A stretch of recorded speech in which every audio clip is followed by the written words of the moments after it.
Fais la force numéro 1 de ton entreprise, c'est tes clients. Et donc, servir au mieux tes clients et leur apporter le plus de résultats possible, ça doit être vraiment ta priorité dans ton activité. C'est pour ça que j'ai décidé de te partager un extrait du dernier séminaire qu'on a réalisé dans lequel Maxence doit parler de toute la partie délivrabilité client et comment la gérer au mieux. Bon, je suis désolé par rapport à ça, mais on n'a pas retrouvé la bande audio du micro, donc le son n'est pas terrible. Et j'espère que ça passera et je comptais quand même te donner cette vidéo parce qu'il y a énormément de valeur dedans. Moi, je te souhaite un bon visionnage. On se retrouve pour cette partie délivrabilité directement avec une première phrase que je vous ai mis là.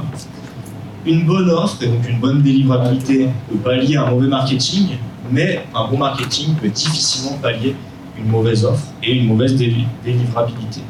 Nous, on a connu plein de personnes sur le marché qui, au final, avaient un très bon marketing, savaient extrêmement bien parler, sauf que quand ils vendaient, derrière, c'était creux, il n'y avait rien du tout. Et au final, ces personnes-là se sont fait rapidement une mauvaise réputation et ont rapidement une mauvaise réputation. Quand tu vas à un séminaire entre entrepreneurs, les choses se disent et on voit vite qui fait de la merde dans ça, en termes de délivrabilité en tout cas.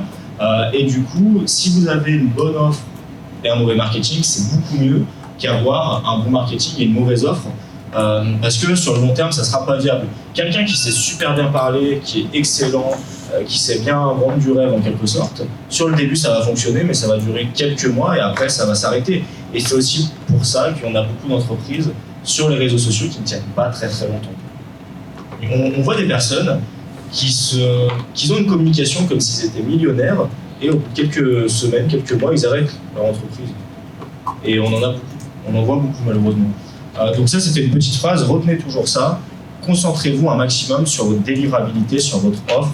C'est dans un premier temps ce qui fera la différence. Et surtout, en ayant une vision de chef d'entreprise long terme, c'est vraiment ce qui fait la différence. Même si on ne peut pas avoir 100% de clients satisfaits, il peut toujours avoir des clients insatisfaits. Ensuite, quand vous définissez vos différents parcours clients, pour certains on l'a fait, pour tous ceux qui ont vu sur l'espace formation la mind map, le document Excel du parcours client, dites-vous que vous n'avez pas un parcours client, mais différents parcours clients. Je vais prendre l'exemple de Adrien qui débutait son activité de zéro et de Camille qui avait déjà lancé son activité et qui faisait déjà 2-3 000 €, c'est ça? Le parcours client pour Adrien et pour Camille est complètement différent.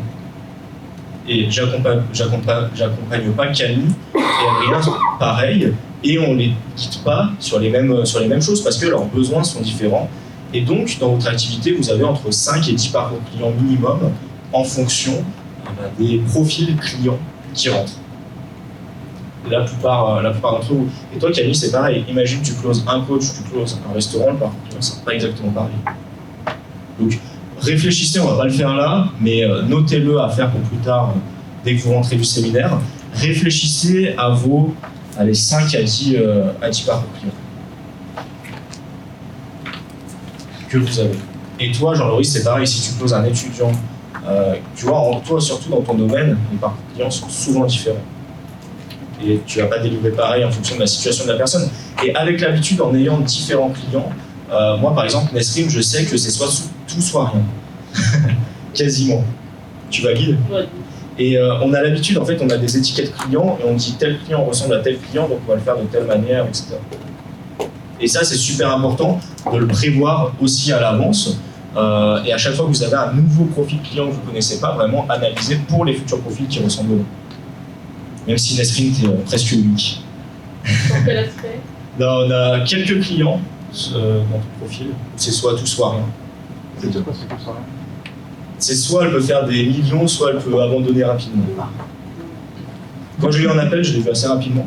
Mais c'est OK. Et le parcours client de Nesrin sera différent de celui de Adrien et différent de celui de Camille. Dans notre entreprise, en tout cas. Donc, prévoyez à l'avance vos différents parcours clients. Ensuite, et c'est grâce à Maëlie que j'ai rajouté cette petite partie-là, avec tes difficultés, ceux qui viennent jamais au coaching de groupe. Et c'est vrai que je ne viens pas non plus. Marketing dans la livraison, il faut réfléchir à comment je fais passer mes clients à l'action. Et ça, c'est super important. Comment j'engage un maximum mes clients et au cas où un client ne passe pas à l'action, prévoir à l'avance un process, ou si ça ne se passe pas comme prévu, un process de comment je bouge le client à passer quoi, je fais pour forcer le client à passer à l'action, pour qu'il passe à l'action. Et si au terme de ce process-là, t'en as qui vont toujours pas passer à l'action, là c'est ok parce qu'on aura pris nos responsabilités, on aura tout fait pour que le client passe à l'action. Mais dans un premier temps, il faut pas dire ouais bah c'est de la faute du client. Prenez vos responsabilités et comprenez à chaque étape pourquoi le client ne fait pas la chose et pourquoi le client ne fait pas tout simplement ce qu'il doit faire. Et Camille, c'est pareil, je crois que tu avais plein de clients qui t'envoyaient des choses en retard. C'est ça. Mets des choses en place et petit à petit, tu vas avoir des clients qui vont t'envoyer les choses à l'heure. Et toi, c'est parce que tu manques de cadre aussi avec tes clients. Mais il y a toujours quelque chose comme ça, il faut toujours réfléchir en termes de bénéfice client, de comment j'apporte un maximum à mon client. Et le problème, c'est que si vos clients ne passent pas à l'action, ils risquent d'être insatisfaits, ça risque de vous tomber haute semaine, alors que c'est pas forcément d'un premier abord de votre faute. Mais vous pouvez jouer sur ça pour éviter ces situations-là. Donc mettez un maximum de marketing dans la livraison. Le marketing ne s'arrête pas uniquement pour aller closer des clients, tout simplement, mais dans la livraison pour qu'ils mettent de la valeur un maximum sur ce que vous faites et qui se servent un maximum de tout ce que vous lui apportez. Et ça, c'est super important.